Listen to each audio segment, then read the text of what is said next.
Emmanuel Bastide, pour les voisins et les voisines.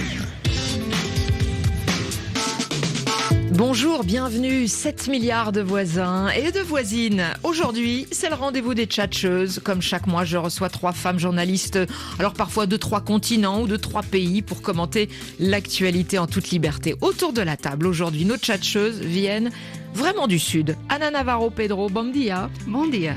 Correspondante pour le journal portugais Visao. Revka Paysan, bonjour. Journaliste tunisienne à Radio Orient à Paris, Aslema. Aslema Emmanuel. Vous présentez en fait en arabe une émission de société à Abelli, c'est ça ? À Abelli. Sur Radio Orient à Paris. À Abelli, ça veut dire ? Ce qui me traverse l'esprit, voilà, ce qui me vient à l'esprit. Et c'est 2 fois par semaine ? Oui, le mardi et le jeudi. Penaï Traoré, journaliste burkinabé à la rédaction mandingue de RFI, Inisogoma. Inisogoma Emmanuel. Ah, ça y est, j'ai fait des progrès là avec vous. Mesdames, vous choisissez de revenir bien sûr sur les sujets de votre choix. Et c'est vous qui faites l'émission, c'est le rendez-vous des tchatcheuses. On parlera de Marine Le Pen au Liban, de la dépénalisation des violences domestiques en Russie ou encore de l'élection en maillot de bain de Miss Guinée.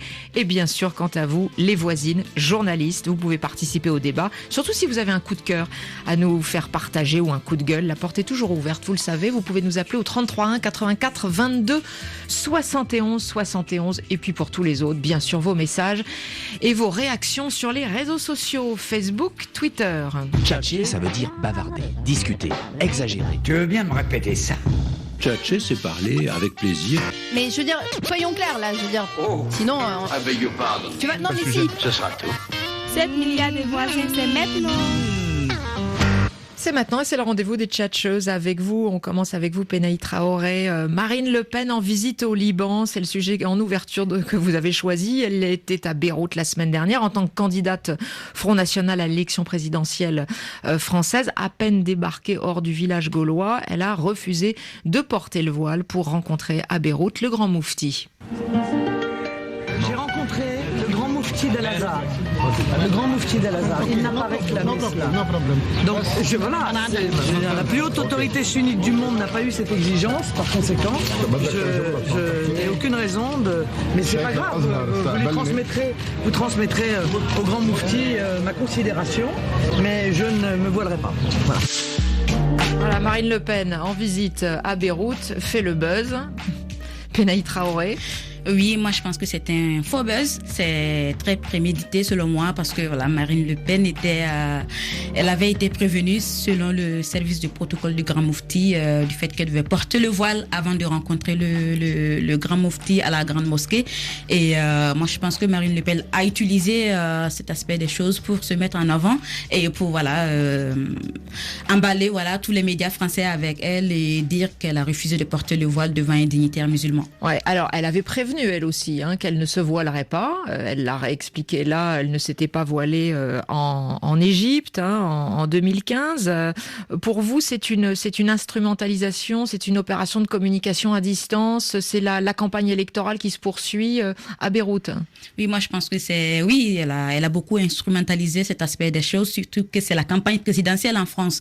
Donc voilà. Et il y a une question qui me taraude déjà, je me demande qu'est-ce qu'elle est allée chercher au Liban, Marine Le Pen, vu les antécédents qu'on sait d'elle avec le monde musulman, qu'est-ce qu'elle est allée chercher au Liban. Voilà, et selon ce qu'on a pu voir gauche à droite, c'est pour préparer le terrain au cas où elle serait élue présidente de la France. Mais moi, je pense en tout cas que Marine Le Pen a bien prémédité cet aspect. Alors, les mauvaises langues disent que justement, si elle est allée au Liban, c'est parce que même si c'est un pays multiconfessionnel, mais à majorité, je crois, musulmane, parce que c'est le seul chef d'État, enfin les seules grandes autorités qui ont accepté de la recevoir avant les élections. Mais ça, c'est que les mauvaises langues qui disent ça, bien sûr. Oui, c'est vrai aussi. Elle n'a pas eu cette occasion d'être reçue par les autres chefs d'État comme les candidats. Mais cette histoire du voile, ça me semble une bataille électorale, une victoire sans gloire. Franchement, je suis entièrement d'accord avec Traoré. Mais Penaï Traoré, vous dites pas si, selon vous, elle aurait dû porter le voile ou pas. Vous dites, elle a instrumentalisé cela. Selon moi, à partir du moment où elle demande de rencontrer le grand moufti, elle devait porter le voile, parce qu'elle le savait sans doute, elle le savait déjà. Quand on va dans un pays musulman, c'est sûr que quand tu veux rencontrer les grands dignitaires... Pénaï, il y a juste une petite précision. Oui, en fait, il n'y a aucune obligation pour une femme étrangère de mettre le voile pour rencontrer un chef d'État, sauf si elle va se rendre sur un lieu saint. Il n'y a aucune obligation, et Marine Le Pen le savait, elle savait que si elle demandait cela, on l'avait dit de le faire. La veille, elle a eu le communiqué, voilà. Oui. Mais elle a attendu quand même le lendemain pour arriver quand même jusqu'à la porte du Mufti, qui dit Liban, dit les grandes institutions religieuses. Il y a les maronites, il y a les sunnites, il y a ceci et cela. Bon, c'était quelque chose quand même à respecter. Mais bon, Madame Le Pen est complètement libre de disposer de sa tenue vestimentaire. Je pense que c'est un droit absolu pour Madame Le Pen. Du coup, quand elle ne veut pas mettre le voile, qu'elle ne demande pas de rencontrer les grands dignitaires religieux. Voilà. Oui, par contre, il y a Rêve 4 ans. Non, c'est pas pardon, Rêve d'accord. Franchement, je trouve que chacun est libre, c'est-à-dire que l'habit ne fait pas les moines. Attendez, vous dites clairement, elle a bien fait de dire non, je ne me voilerai pas. Non, mais c'est pas que je demande un rendez-vous, mais je ne me voile pas, c'est ça. Elle est libre de ne pas se voiler. Beaucoup de femmes de chefs d'État l'ont fait auparavant. Madame Obama l'avait fait en 2015. Elle avait refusé le voile. En soutien aux femmes. Alors c'était en soutien aux femmes obligées de se voiler, puisque c'est une obligation en Arabie Saoudite, ce qui n'est pas le cas au Liban. Oui, mais d'après moi, ce que je sais que Madame Obama s'est couverte la tête en Indonésie, mais parce qu'elle était dans une mosquée. Et puis c'est pas la première occidentale à se passer du voile, hein, Madame Le Pen. En Arabie, je rappelle par exemple, il y a Madeleine Albright qui était en 99, n'a pas mis de foulard. Angela Merkel, pareil, en 2010. Hillary Clinton, en 2012, avait rencontré des officiels aussi saoudiens tête découverte, sans émouvoir outre mesure. C'est-à-dire que je pense que c'était un copier-coller. C'est là où je vous rejoins, Pénaï. C'est que je suis d'accord avec vous sur le fait que, par exemple, elle aurait dû, par exemple, ne pas faire autant tour. C'était un copier-coller un peu de la campagne de Madame Obama en 2015, je pense. Mais ceci dit, c'est vrai que par éducation... Non, pas Marine Le Pen de copier non, mais c'est Michelle pas Obama. ça. C'est que par éducation... Mais c'est deux personnes très différentes. C'est très simple. C'est-à-dire que, par exemple, si moi je suis invitée chez vous, Pénaï, et que chez vous, vous préférez que j'enlève mes chaussures chez vous, hein, vous avez le droit. C'est pas pour autant que je vais arriver jusqu'à chez vous et je vais contester cela et en faire une histoire. C'est-à-dire qu'on aurait pu échanger autrement. Voilà. Surtout que elle était dans un cadre, parce que vous vous demandez pourquoi elle est... En gros, Marine Le Pen demande à ce que les personnes arrivant en France s'adaptent à leur pays d'accueil, notamment sur la question du voile. Donc elle aurait dû faire de même ou pas alors Faire de même. Le Liban, c'est un pays qui est multi-religieux, culturel, où les femmes, elles sont super coquettes, super belles, magnifiques, qui s'habillent très librement, mini-jupe, en truc. Bon, elle avait pas de leçon. Les deux étaient possibles, c'est ça. Elle n'avait pas de leçon à donner. Elle n'avait pas de leçon à donner. En fait, il faut être une femme puissante pour pouvoir se permettre de faire ce qu'on veut dans ces conditions-là. Oui, c'est bien ce qu'on a compris. Je prends un exemple. Obama, etc. Je prends un exemple. Là, en 2010, Laurence Ferrari, elle voulait une interview avec le président de l'époque, Ahmadinejad. Voilà. Et cette journaliste présentatrice à la télévision française, elle s'est voilée en Iran avant de faire cette interview. On l'a vu. En tant que journaliste, on est obligé de faire ce qu'on doit faire pour avoir une... Si elle fait pas ça, elle n'a pas son interview. Voilà. Donc, mesdames, vous restez avec nous. Je donne la parole maintenant à Ana Navarro Pedro parce que vous souhaitez revenir sur la dépénalisation des violences domestiques en Russie. Une loi adoptée fin janvier à la quasi-unanimité par les députés qui a été votée début février par les sénateurs allège les peines pour les violences commises au sein du cercle familial, c'est-à-dire des violences commises contre les conjoints, contre les enfants en Russie. Ça me fait bouillir d'indignation parce que la raison pour laquelle ils ont dépénalisé pénalisée officiellement. La raison légale, c'est la suivante. La loi russe prévoit que c'est un crime, prévoyait que c'était un crime dans le cadre de la famille, mais que c'était simplement un problème, un délit administratif si dans la rue quelqu'un frappait une femme ou un homme ou quelqu'un d'autre. Donc ils ont dit on ne peut pas avoir une pénalisation plus grave dans le cadre de la famille que dans le cadre de l'espace public. Voilà, c'est ça. Les conservateurs ont dit c'est une anomalie. Oui, mais l'anomalie, c'est que dans le cadre de l'espace public, quelqu'un puisse vous agresser et que ce ne soit considéré que comme une simple passible d'une simple amende. Mais c'est ça le scandale, c'est pas le contraire. Donc du coup, évidemment, c'était qu'un prétexte parce qu'on a bien vu c'est une certaine Milouzina, je crois, mais j'ai même du mal à dire son nom à celle-là. Franchement, Yelena Mizoulina à l'origine de cette proposition, effectivement. Qu'est-ce qu'elle dit La présidente du comité sur la famille et les affaires féminines, cette dame. Qu'est-ce qu'elle dit vous dites dame. Ah, qu'est-ce que vous êtes gentil. Qu'est-ce qu'elle dit celle-là? Elle dit que une femme ne doit pas humilier un homme et que quand un homme voilà, et que c'est très humiliant pour un homme si une femme lui manque de tendresse ou de respect, ou si elle ne se soumet pas. Grosso modo, je résume une longue tirade. Alors, cette Yelena Mizoulina, députée ultra-conservatrice, en fait, elle dit que les violences commises en dehors du cercle familial, bon, effectivement, il faut donner une seconde chance aux personnes coupables, en gros, de violences domestiques. La loi dit qu'effectivement, on va aller rapidement là-dessus, mais la loi dit qu'effectivement, s'il y a récidive, à ce moment-là, est considéré comme pénal, comme dépendant du droit pénal.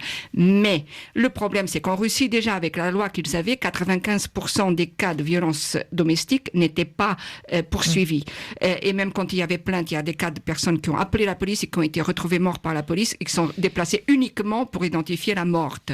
Et je vous signale 7500 femmes mortes sous le coup de leur conjoint en 2015. Je vous signale que là, maintenant, les chiffres nous parlent de 32 000 femmes tuées 12 000 femmes tuées en Russie l'année dernière sous les coups de leur conjoint. Donc une femme toutes les 40 minutes à peu près. C'est absolument épouvantable. Donc vouloir désengorger les tribunaux pour donner une seconde chance aux auteurs de violences domestiques. Désengorger les tribunaux, je comprends. Pourquoi va-t-on toujours diminuer le rôle, la position de la femme dans la société ? C'est une tendance générale, ce n'est pas qu'en Russie. Un recul des droits des femmes pour vous. Un recul des droits des femmes dans le monde entier. En Russie, ça c'est très clair, mais dans le monde entier, et on doit y faire attention. Mais excusez-moi Anna, je pense aussi que la femme russe doit aussi se mobiliser pour ses droits. C'est-à-dire que c'est pas normal qu'il y a des parlementaires et des gens qui sont dans les grandes institutions et qui représentent les femmes et l'État puissent avoir des positions aussi en même temps, c'est son droit. Yelena Mizoulina, c'est son droit. Les députées conservatrices. Elle a le droit de le dire, mais les femmes russes se mobilisent. Leurs manifestations ont été interdites par le pouvoir de Poutine. Et elles sont quand même... leur voix est étouffée quand même, et bridée dans le pays. Rêve paysan. Maintenant, je vous donne la parole parce que vous voulez nous parler de la résistance paysanne en Tunisie. Ça se passe à 500 km au sud de Tunis. Et c'est un bras de fer qui dure déjà depuis pas mal de temps entre l'État tunisien et alors autant dire que c'est une affaire dont on a peu entendu parler, nous, et un bras de fer entre l'État tunisien et l'association de la protection des oasis de Jemna. Il y a le commerce des dattes au milieu de tout ça. Oui, et pourtant c'est une extraordinaire histoire. C'est comme dans Les Mille et une Nuits. Moi, je les appelle les Robins des oasis. Je les adore, ces paysans. Ils sont beaux, ils sont bronzés, ils sont magnifiques, ils sont forts, ils sortent de nulle part de ce beau pays ensoleillé. Oui, j'ai envie de revenir sur l'actualité de l'oasis de Jemna en Tunisie, car c'est l'oasis qui pourrait symboliser le renouveau du coup de peuple tunisien, ce bras de fer entre la légitimité et la légalité qui a mis tous les appareils de l'État face à la puissance relative de la société civile, qui a maintenu sa position pour une nouvelle conjoncture quand même, qui rentre avec l'ancienne logique constitutive de l'État centralisé. Alors, ces paysans cultivent des dattes sur des terres qui appartiennent à l'État. C'est simple. Ah oui, c'est un hold-up d'après quelques gens. Oui, voilà, c'est ça. C'est pour ça que je parle du légitime et du légal. Parce que si on revient sur l'histoire, l'oasis de Jemna, qui est situé à Nevzéwa, j'explique quand même les faits pour ceux qui ne connaissent pas l'histoire. C'est un hold-up, mais vous les adorez quand même. Oui, mais c'est pour ça que je les appelle les Robins des oasis. Je vais vous expliquer pourquoi. En fait, à l'oasis de Jemna, qui est situé à Nevzéwa, au sud-ouest tunisien, au nord de Douz, qui est capitale quand même du tourisme saharien, beaucoup de Français Français doivent connaître la région de 12 et la générosité des gens de 12. Et ils doivent savoir quand même que ces gens-là n'ont aucun aspect de voleur ni d'autres choses. Donc, ça se trouve donc au sud de Gebeli, Kebili, dont elle dépend administrativement. Et puis, Jemna est le foyer par excellence de la qualité réputée des dattes tunisiennes qui s'appelle Deglet Nour. Et Jemna est la région considérée comme la première du monde pour la qualité supérieure de dattes, occupant une place importante dans les exportations du pays. Alors, c'est autour de ces dattes que l'Oasis et ses 12 000 habitants, quand même, ont connu récemment cette couverture médiatique en Tunisie, mais pas en dehors. Dommage, parce que c'est important de le savoir. Alors, de quoi il s'agit ? Les meilleures terres agricoles qui étaient confisquées du temps du protectorat en faveur des colons ont été reprises après l'indépendance en 64 par l'État tunisien, qui a loué certaines par contrat à des entreprises privées ou à des particuliers entrepreneurs, et ce à des prix vraiment dérisoires. Et il y avait la société Hostilsteel, c'est la société tunisienne de l'industrie laitière, était ainsi détentrice du contrat de gestion de l'Oasis de Jemna à la veille de la Révolution. Or, après la Révolution, parce qu'il y a quand même eu une grande révolution en Tunisie, un certain nombre des habitants de l'Oasis ont pris d'assaut la ferme afin de se réapproprier un dû dont ils assurent avoir été spoliés par la dictature. De leur point de vue, ils ne faisaient qu'agir dans l'esprit de la Révolution. Je suis d'accord avec eux. Ils ont fait que reprendre la terre de leur aïeux. Donc, le climat... Alors là, c'est une gestion très participative, je crois, depuis la Révolution. En fait, oui, voilà. C'est-à-dire, il y a eu un bras de fer, des allers-retours, l'État qui a gelé tous les revenus bancaires de cette ferme. Il y a eu une gestion qui était quand même efficace que l'État même n'a pu réaliser pour la région. Il y a eu plusieurs choses qui ont été effectuées dans la région grâce aux revenus de cette ferme. Ils ont augmenté les salaires des ouvriers qui ont quand même dépassé les 3 millions de dinars par an, donc c'est une grande somme. Ils ont autorisé d'importantes réalisations non seulement à Jemna mais autour et à l'extérieur de la région. C'est des choses que l'État n'a pas pu faire quand même.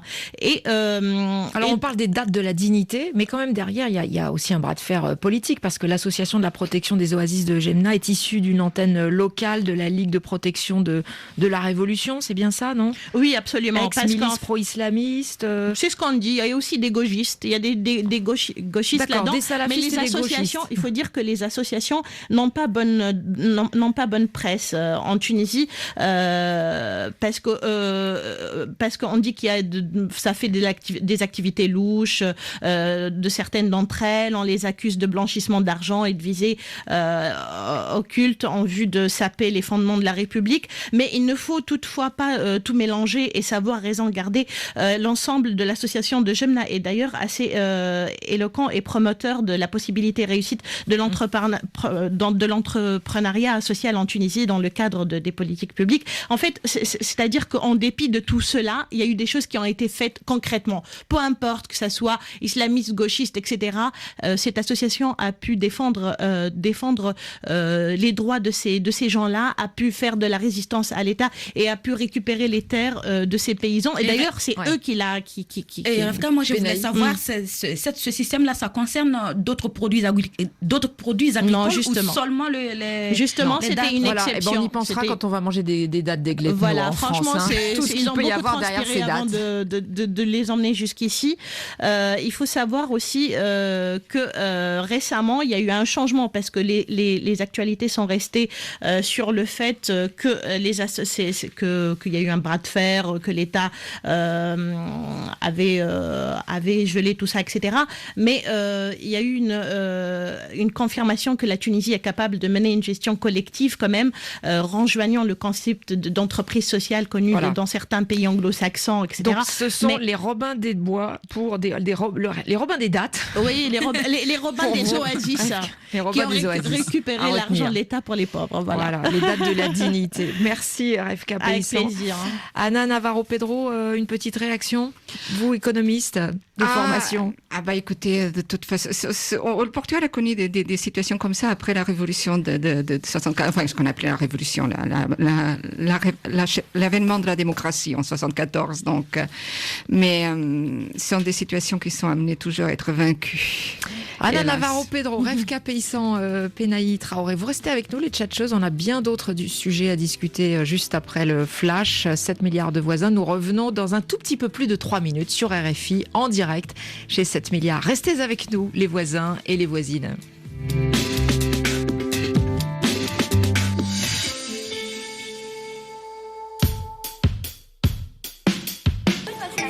7 milliards de voisins, on est ensemble. »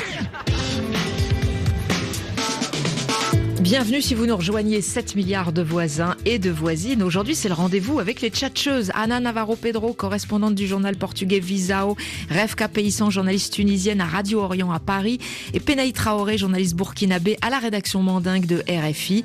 Les trois tchatcheuses donc commentent l'actualité en toute liberté. Alors elles viennent avec énormément de sujets, des coups de cœur, des coups de gueule à nous faire partager et évidemment à débattre. Penaï, vous revenez sur la polémique de l'élection de Miss Guinée ce mois-ci, une Miss un peu dénudée. Toute organisation ayant pour objet les concours de beauté à dimension nationale est désormais interdite sur toute l'étendue du territoire. La convention de partenariat entre le ministère de la Culture et le comité Miss Guinée est suspendue jusqu'à l'élaboration d'un nouveau cahier de charges et d'un code d'éthique et de déontologie. Voilà, on vient d'entendre Kerfala Makanera, qui est juriste au ministère de la Culture à Conakry. Penaï Traoré, donc je vous pose la question, est-ce qu'il fallait suspendre l'élection de Miss Guinée pour un défilé en maillot de bain? C'est la question que vous avez envie de poser, en tout cas sur laquelle vous avez un point de vue. Oui, moi je pense qu'il ne fallait pas suspendre. Bien sûr, il faut des règles pour recadrer, demander aux organisateurs, les filles en tenue légère, elles doivent être un peu couvertes et tout, mais il fallait pas prendre cette décision radicale de suspendre complètement toute manifestation ayant trait au concours de beauté. Voilà, moi je pense que c'est une réponse radicale suite à un buzz radical aussi sur le sujet. Bon, oui, je comprends que les téléspectateurs guinéens se sont sentis un peu choqués de voir les filles défiler en maillot de bain, en bikini et tout. Et une partie des défilés. Tous les défilés n'étaient pas dénudés. Oui, c'est la partie qu'on appelle la tenue de vérité, qu'on voit dans presque tous les pays d'abord. La tenue de vérité, parce que on ne peut rien cacher. On ne peut rien cacher. On voit les filles, défiler, comment elles sont et tout. Voilà, moi je pense que cette décision radicale n'avait pas lieu d'être, mais il faut quand même reconnaître que peut-être que en fonction des pays, peut-être que les organisateurs se sont un peu laissés aller. Donc vous pensez que Miss Guinée, le concours doit continuer, mais sans la tenue de vérité, avec une autre tenue, la tenue de la sagesse. La tenue de vérité.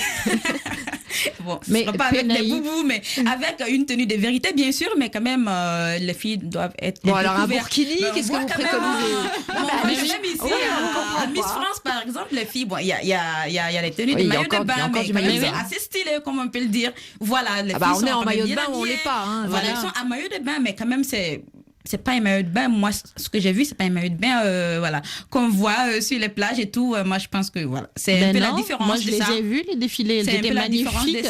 Il y avait même des petits shorties. Je vois pas pourquoi on couvre les Miss. Voilà, il n'y a pas des shorties. Une Miss, c'est fait pour être vue. La beauté, c'est fait pourquoi donc mais en fonction des pays, moi, je pense que quand même les organisateurs doivent s'adapter en fonction de la sensibilité des gens. Est-ce qu'il y a lieu à avoir des concours de beauté? C'est la question derrière. Non, mais franchement, c'est notre tchatcheuse féministe. Non, mais bon, en tout cas, je tiens à signaler que à côté d'hommes, des concours d'hommes qui défilent juste pour leur beauté, on va dire oui, c'est bon. En tout cas, la Miss et les deux dauphines remportent 20 millions de francs guinéens, c'est-à-dire environ 2000 €. Et ça a créé aussi un petit énervement du côté des enseignants en grève en ce moment en Guinée. Voilà, le sujet est clos pour le moment. Affaire à suivre évidemment. Revka Peissan, vous souhaitez revenir sur la loi 52, qui est une loi tunisienne, une des plus sévères de la région. Voilà, et comme ça vous êtes clair. Et qui punit la consommation et le trafic de drogue en Tunisie, très précisément de 1 an à 5 ans de prison et une amende de 1000 à 3000 dinars, ça fait de 440 € à 1330 € pour tout consommateur ou détenteur à usage de consommation personnelle de plantes ou de matières stupéfiantes. Je voudrais qu'on donne la parole à Ilyes Massoudi qui est en direct avec nous au téléphone. Bonjour. Oui, bonjour. Vous êtes un jeune qui a été arrêté en 2013 en Tunisie pour avoir fumé un joint, c'est bien cela? Oui. Vous avez fait 4 mois de prison ferme? En fait, moi, puisque Parlez bien devant le téléphone parce qu'on vous entend très très mal, Ilyes Massoudi. D'accord. Et là maintenant, c'est mieux? Oui, je ne sais pas si vous avez mis un haut-parleur ou un écouteur. Il faut parler directement dans le téléphone. Nous vous écoutons. Alors, J'ai passé 4 mois de prison parce que j'étais étudiant et le président à ce moment-là, il a fait une grâce pour les étudiants. Vous m'écoutez toujours? Vous êtes en direct, nous vous écoutons. Alors, voilà, d'accord. Sinon, une personne qui travaille ou qui n'a pas un statut étudiant, elle passe une année de prison ferme avec une amende de 750 € presque. C'est ça, vous n'avez fait que 4 mois de prison parce que vous étiez étudiant à ce moment-là. Hein. Vous avez été arrêté et emprisonné à partir d'un test urinaire, comme le prévoit la loi. Exactement. Et qui donc a détecté la présence de cannabis dans vos urines.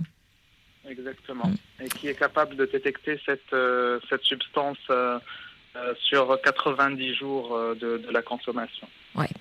Merci d'avoir été en ligne, Ilyes Massoudi. C'était quand même pour bien qu'on comprenne ce qu'on risque quand on a consommé lors d'une soirée où on s'est laissé un petit peu aller. Alors le président Béji Caïd Essebsi s'était engagé il y a quelques jours à suspendre les poursuites pénales et carcérales à l'égard des consommateurs de drogue douce. C'était une promesse de campagne aussi du président de revoir la loi 52. Vous, Revka Paysan, vous ne décolérez pas sur cette loi 52 qui pour l'instant est bloquée. Non, depuis 92, plus de 120 000 citoyens et leurs familles ont vu vraiment leur vie basculer à cause d'un joint. Ilyes, il aurait pu nous parler aussi de toutes ces souffrances qu'il a vécues parce que les conditions sont quand même rudes. Il était étudiant et il se trouve incarcéré parmi des criminels et on sort pas intact de cette expérience. Heureusement qu'il est artiste et qu'il a l'âme rêveuse, etc. Mais l'État tunisien n'a jamais mis les moyens nécessaires pour la prévention et la prise en charge des victimes de la consommation de stupéfiants. Il est resté dans un cercle vicieux de répression sans aucune mesure effective de lutte contre ces comportements addictifs. Et puis il faut savoir qu'à l'heure actuelle, un tiers des détentions sont liées directement à la stricte application de la loi 52. C'est donc, une loi un engorgement des prisons du fait de cette loi. Mais c'est une loi qui est devenue de fait anticonstitutionnelle depuis 2014. Mais en fait, elle est toujours légale, légitime, appliquée. Il y a encore des jeunes qui se font arrêter avec ce texte qui était quand même fait par un dictateur. Je ne comprends pas. Et puis qui date de l'époque de Ben Ali. Mais aujourd'hui, la majorité parlementaire est plutôt défavorable à la dépénalisation. Elle n'a pas envie du tout de dépénaliser. Mais le texte n'est pas clair. Il faut être tranchant, il faut être radical. C'est-à-dire, il y a un vrai coup de gueule sur des internautes sur les réseaux sociaux. Même il y a des députés aussi qui se battent tous les jours. Mais d'après des sources proches du ministère de la Justice, la validation du conseil ministériel est prévue pour le début du mois de juin. Et à contrario de la loi actuelle qui impose à travers son article 12 une année minimum d'emprisonnement pour les consommateurs de drogue, le projet de loi propose à travers son article 32 la suppression du minimum obligatoire et met un maximum de 5 ans et 1000 dinars d'amende pour les consommateurs. De ce fait, un pouvoir d'appréciation est accordé à la justice pour justement traiter le procès de la consommation des stupéfiants. Mais le danger de cet article de loi, selon les avocats qui militent pour changer la loi 52, est dans le fait qu'il y a encore la possibilité d'emprisonner des consommateurs 1 an et même plus. Le pouvoir d'appréciation des juges n'est pas une réelle garantie pour alléger les sentences. C'est considéré comme une loi liberticide. Voilà. Un test urinaire et hop, vous êtes incarcéré. Comment ça se passe pour que la police puisse effectuer des contrôles quand on sait que dans les soirées étudiantes, par exemple, il y a des joints qui circulent. Non, mais c'est un test, ça se fait à partir d'un test urinaire. C'est très rapide. Bonne question, Benaïs. C'est une loi qui a été faite pour réprimer et pour aussi aller chercher des artistes, des jeunes à l'époque de Ben Ali. C'est-à-dire qu'on savait très bien qui c'est qui fumait. C'est-à-dire que les policiers, ils avaient leurs sources d'information, ils savaient comment choper ces jeunes-là. Donc c'était un prétexte. Il y a eu des rappeurs, de tout ça. C'était un prétexte, en fait. On met parfois même en doute la réalité du rendu des tests. Aujourd'hui, l'argument qui est de dire on lutte contre le trafic et l'importation de drogue et vers la consommation de drogue dure grâce à cette loi 52, pour vous, ne tient pas ? Écoutez, il faut commencer sur une échelle plus grande, c'est-à-dire il faut aller chercher les contrebandiers. S'il y a du stupéfiant en Tunisie, c'est que les stupéfiants sont en train de passer de la Libye, de l'Algérie, du Maroc, etc. Donc, au lieu de pénaliser des jeunes qui n'ont aucune autre alternative parce qu'en fait, il faut dire aussi que les jeunes en Tunisie, ils ont du mal à voir le lendemain. C'est un pays où le chômage frappe énormément. Oui. Il n'y a pas des centres de loisirs, il n'y a pas des activités culturelles. Et ils peuvent se tourner que vers la drogue et les stupéfiants. D'ailleurs, ça a beaucoup augmenté depuis la révolution, la consommation de drogue et de l'alcool. Ouais, il y a aussi des pays où il y a beaucoup moins de chômage de jeunes et beaucoup moins de autant de consommation de cannabis. Donc je sais pas si c'est lié forcément à un mal-être. Les Suédois, est-ce qu'il faut aider ou traiter en délinquant les fumeurs de joint? Anna, vous avez un point de vue en tant que journaliste portugaise? Absolument. Alors là, je mets en avant mon pays, le Portugal, qui a une législation là-dessus qui est complètement innovante et pionnière et qui est louée un peu partout dans le monde, de l'ONU à Berlin, au Sénat américain et à d'autres pays. Et c'est très long à expliquer, mais grosso modo, c'est une mesure issue de la société civile qui mêle pédagogie, soins, psychothérapie et la justice et la police. Et donc, vous n'êtes pas condamné pour possession et jusqu'à un certain point, jusqu'à une certaine dose, et consommation. Par contre, vous devez passer par une sorte de comité qui va voir avec vous pourquoi vous l'avez fait, si c'était juste pour vous distraire, s'il y a un problème derrière. Et ça va jusqu'à consommateur de drogue dure, d'héroïne, etc. Et ça a baissé au Portugal. Ouais, grâce à cette politique. Affaire à suivre donc pour la loi 52 en Tunisie. Pour le moment, pour le moment, on dit le Hapsley et Badl 52. Ça, c'est vraiment le symbole aujourd'hui de tous les citoyens tunisiens. Qui veut dire qui dit Badl 52 change la loi 52. Le Hapsley, ça veut dire non à la prison. Et je rejoins tous les citoyens, mes compatriotes, contre cette loi de châtiment parce que la punition comme une fin en soi, voire un absolu qui ne rend compte d'aucune circonstance sur les citoyens fatigués. C'est votre point de vue, donc Revka, mais vous êtes là pour ça. Oui. Anna Navarro, Pedro, alors vous souhaitez revenir sur les époux interdits de séjour en Grande-Bretagne pour cause de comptes en banque insuffisants. Alors voilà, ça date pas d'hier, ça date de 2012, ça a commencé cette politique qui vise à restreindre l'immigration en Grande-Bretagne, mais les couples qui se voyaient interdire de l'un des conjoints de rejoindre l'autre au sein des Royaumes-Unis. C'est-à-dire, ça s'appelle le regroupement familial. Le regroupement familial, ils pouvaient faire appel. Et la décision était basée sur des critères financiers. Il fallait avoir plus de 600 livres par an, on va dire 22 000 euros. 22 000 euros par an, ce qui n'est pas rien quand même, c'est pas tout le monde qui gagne ça. Puis 70 000 euros sur un livret d'épargne. 70 000 euros sur un livre. Qui a ça, franchement? Les pauvres, ils vont faire le trottoir. Et donc, beaucoup de couples, on pense qu'il y a 15 000 enfants quand même qui sont séparés de l'un des parents. Ouais. Et c'est un attentat. Parce que l'un des deux donc, ne peut pas être regroupé. Piétiner la dignité humaine, piétiner les choix de vie complètement. Et ça vient d'être maintenant accepté en Angleterre par la Cour suprême. Au Danemark, très rapidement, en Danemark, c'est en vigueur depuis 2003, ce qui fait que beaucoup de couples s'exilent de l'autre côté de la mer du Nord, c'est-à-dire à Malmö, et vivent en Suède. Ce qui vous scandalise, c'est le durcissement du regroupement familial ou c'est le durcissement sur critères financiers, finalement, vous, Anna? C'est la déstructuration de l'individu et des volontés d'immigration. C'est le bannissement de la volonté d'immigration de rejoindre un autre pays par la déstructuration de l'individu. Et je connais cette déstructuration de l'âme humaine par la dictature qui a été sévie dans mon pays dans presque un demi-siècle, qui était assez semblable là-dessus aussi à celle qui a existé en Roumanie.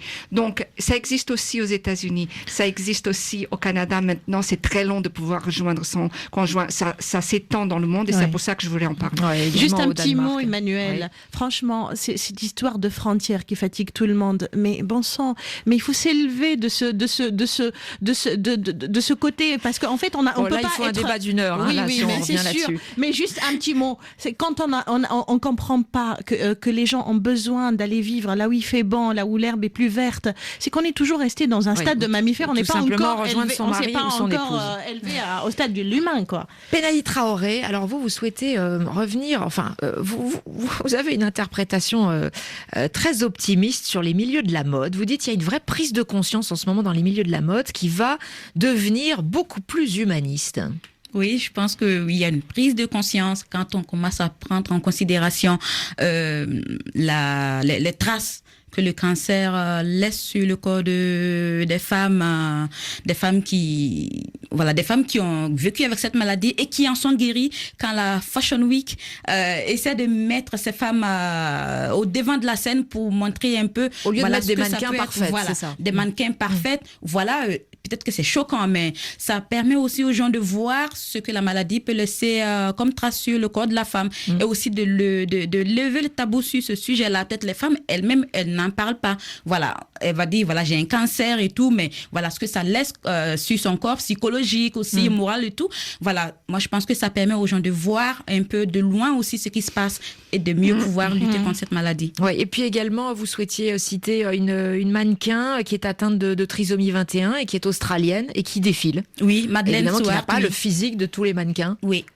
Madeleine Stewart, oui, cette jeune fille a lancé sa marque de vêtements l'année dernière. Elle a défilé à la Fashion Week et cette année, elle est revenue pour présenter une marque de vêtements, voilà, vêtements de sport. Moi, je pense que mode s'humanise. Voilà, ça s'ouvre un peu aux personnes qui sont un peu... Je suis sceptique. Moi, je suis sceptique même si c'est un peu communication. Ouais. Moi, je pense que le fait de pouvoir aussi cette fille-là, elle n'aurait jamais eu la chance d'aller quelque part, de monter sur un podium. Moi, je pense que c'est une occasion aussi. Quand on voit que la loi de santé en France qui prévoit d'exiger que les marques qui font défiler les mannequins doivent maintenant leur demander un certificat médical montrant que l'état de santé est compatible avec leur métier. En gros, c'est pour se protéger.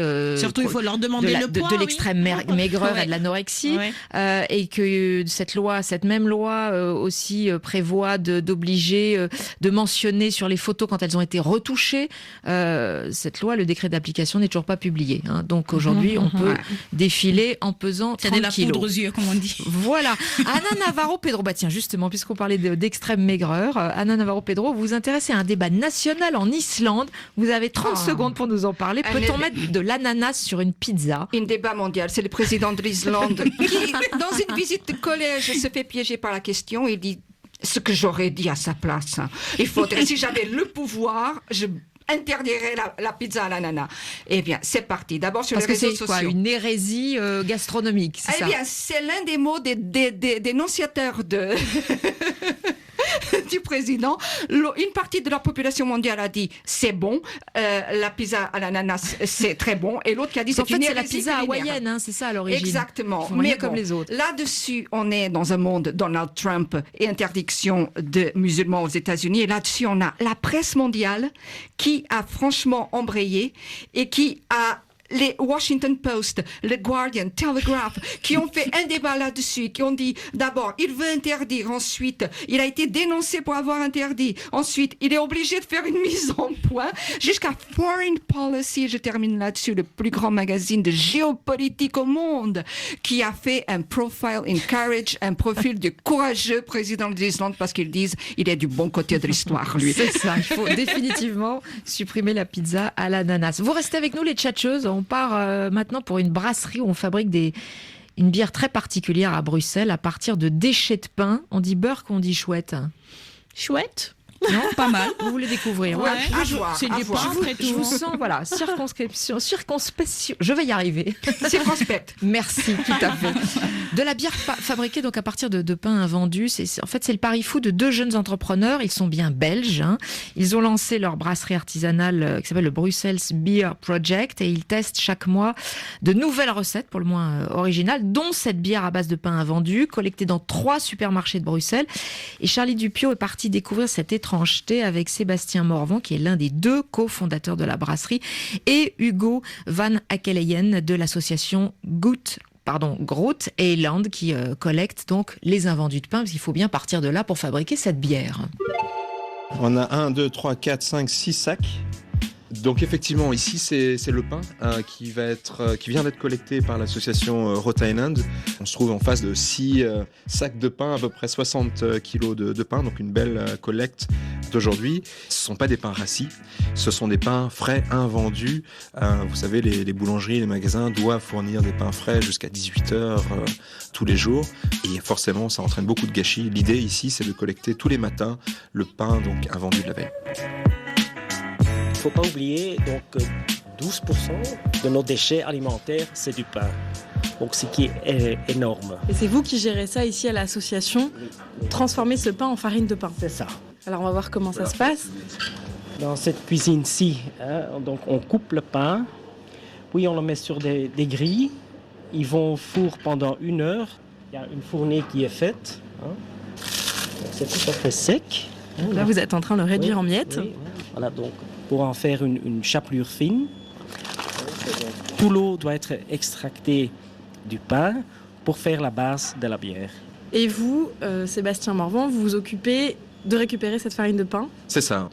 En Belgique, il y a une blague qui dit la bière, c'est 2 tartines. Eh bien, ici, on y est. La bière, chez nous, la Babylone, c'est 2 tranches de pain dans chaque bouteille. On va voir la prochaine étape ? Je vous amène. Alors, attention, c'est un petit peu humide. C'est une brasserie en fonctionnement. Alors ici, on est arrivé dans la brasserie. Ici, en fait, on est un peu comme dans un grand hangar avec différentes cuves. Et donc voilà, oui, notre terrain de jeu, la brasserie du Brussels Beer Project. On va travailler à peu près avec 1/3 de pain et le reste en malt d'orge. Les recettes de bière classiques, c'est du malt d'orge, c'est du houblon, c'est de l'eau et de la levure. Donc nous, on a rajouté un ingrédient spécial qui est le pain et donc elle fermente en ce moment. Est-ce qu'on peut goûter la bière, la Babylone ? Bien sûr, j'attendais la question. Hop, c'est le cas, super. Voilà la bouteille de Babylone.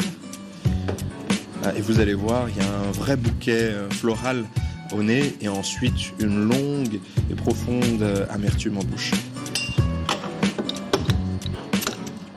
Ok, merci. Alors voilà. Alors on y va. Ah ouais, elle est très amère. Elle est forte en fait, non ? Elle est forte, oui, pour les Belges ça va. Elle est ici à 7%, ce qui en Belgique est tout à fait raisonnable. Et en somme, le pain, c'est l'ancêtre de la bière. Et c'est pour ça que la bière ici s'appelle la Babylone. La Babylone du temps de la Mésopotamie, donc il y a 7000 ans environ. À l'époque, donc, on fermentait du pain à l'air libre. Et ça a donné vraiment le tout début de la bière qui a évolué pour devenir la bière comme on la connaît aujourd'hui. Et la bière, c'est une vraie tradition ici en Belgique. Comment vous avez été perçu au début avec cette bière par les tenants de cette tradition ? L'ensemble de ce qu'on fait peut-être parfois dérange les traditionalistes parce qu'ils étaient peut-être bien tranquilles dans leur situation de monopole et de tranquillité. Et nous, on est là pour challenger le statu quo. Donc on est vraiment là pour faire en sorte que Bruxelles et la Belgique ne soient pas un musée de la bière. On parle de crowdfunding, on parle d'économie circulaire, on parle de 30 recettes par an. Toutes ces choses-là sont totalement étrangères pour la grande majorité des brasseries traditionnelles. Et aujourd'hui, c'est vrai qu'on a la chance de compter sur une communauté de 2500 personnes et une communauté très active. Et donc, qui vous finance comment et en échange de quoi ? Alors l'idée, c'était de partir sur Beer for Life, c'est-à-dire bière à vie. En échange de leur soutien, on leur promet 12 bières tous les ans, toute la vie. La dernière vague qu'on a faite, c'était pour 180 €. Au total, je crois, on a obtenu près de 380 000 €. 50% de l'équipement des machines de la brasserie, finalement, a été financé par la communauté, par le financement participatif, mais aussi plusieurs de nos emplois. Aujourd'hui, le pain. Demain, quels autres ingrédients pour créer d'autres bières sacrilèges ? On a travaillé avec des myrtilles, on travaille aussi avec des fleurs, jasmin, des roses aussi. Et donc on n'a pas vraiment de limite. Peut-être l'idée la plus folle qu'on ait pu faire, c'était de brasser à partir de feuilles de cigare qui venaient de Nicaragua. Ça donnait quel goût ? Il faut vraiment le goûter pour le comprendre. Bon, Charlie Dupio devait nous apporter la fameuse bière, elle a oublié, elle s'en est rendue compte trop tard dans le métro ce matin. Cette bière Babylone a été lancée il y a 2 ans en Belgique. 1 tonne de pain vendu, recyclé chaque mois. Évidemment, c'est pas beaucoup par rapport au gaspillage alimentaire belge, mais tout de même. Et puis, on peut aussi la trouver en France et au Japon. Autant dire que c'est un reportage qui a bien fait rigoler Penaï Traoré. Bien sûr, Emmanuel. Parce que ça vous fait penser j'ai pensé à mon enfance et même aujourd'hui d'ailleurs, il y a un pain qu'on appelle en Côte d'Ivoire le pain gojo. C'est le pain invendu de la veille que le boulanger ou le boutiquier il revend le lendemain à des prix moins chers, accessibles un peu rassis, quoi, un peu gâté, comme on dirait. Il est pas gâté, mais il est quand même il devient très doux quand même le pain. Donc moi j'en ai mangé quand j'étais petite et aujourd'hui encore quand je vais voir ma mère, elle en achète toujours. Donc ça m'a rappelé un peu cette histoire. Et chez ma grand-mère avec le pain gojo, on faisait du pain perdu, c'est-à-dire avec un mélange de lait, un œuf, un peu de sucre, voire même de l'eau de fleur d'oranger pour orientaliser le tout. Et c'est très très bon. On fait tremper ce pain et on se mélange et on le fait frire. En Tunisie, on jette pas le pain de la veille et d'avant-veille, mais on fait un lablebi avec. C'est un plat qui est très très fameux contre les grands froids. C'est à base de pois chiches, d'harissa et d'épices. C'est un régal. Une espèce de soupe alors, une soupe et avec des croutons. Oui, c'est une dedans. soupe avec des croutons en fait. Et les Tunisiens en raffolent. Et donc, la bière Babylone, elle peut pas vraiment bien fonctionner chez nous parce qu'on utilise toujours nos pains pour le lendemain. Anna, eh bien c'est nous, on fait du pain perdu aussi, et puis un plat paysan du pain perdu qui est un peu fait en ragoût et avec ce qu'on peut trouver sous la main pour les égayer. Et j'ai trouvé qu'en Toscane, les paysans toscanes font la même chose. C'est le pain perdu, le pain on ne le jette pas, c'est trop important. Voilà, donc à goûter la prochaine fois. On vous apporte ça, la fameuse bière belge Babylone, la Belgique qui se réinvente sans cesse pour sa bière. Les tchatcheuses, vous revenez quand vous voulez, bien sûr. Merci à toutes les trois. Merci Emmanuel. Anna Navarro Pedro du journal portugais Visao, Revka Paysan, journaliste tunisienne à Radio Orient Paris. Votre émission bi-hebdomadaire. Oui, c'est toutes les semaines, mardi, jeudi de 14 à 16 sur Radio Orient. Et à retrouver sur Internet. Oui, bien sûr. Penaï Traoré, merci à vous, journaliste burkinabé à la rédaction mandingue de RFI. Donc on vous retrouve bien sûr pour le journal sur RFI en mandingue. Merci aussi à toute l'équipe, Cécile Lavolo, Camille Néran, Pierre Chaffanjon.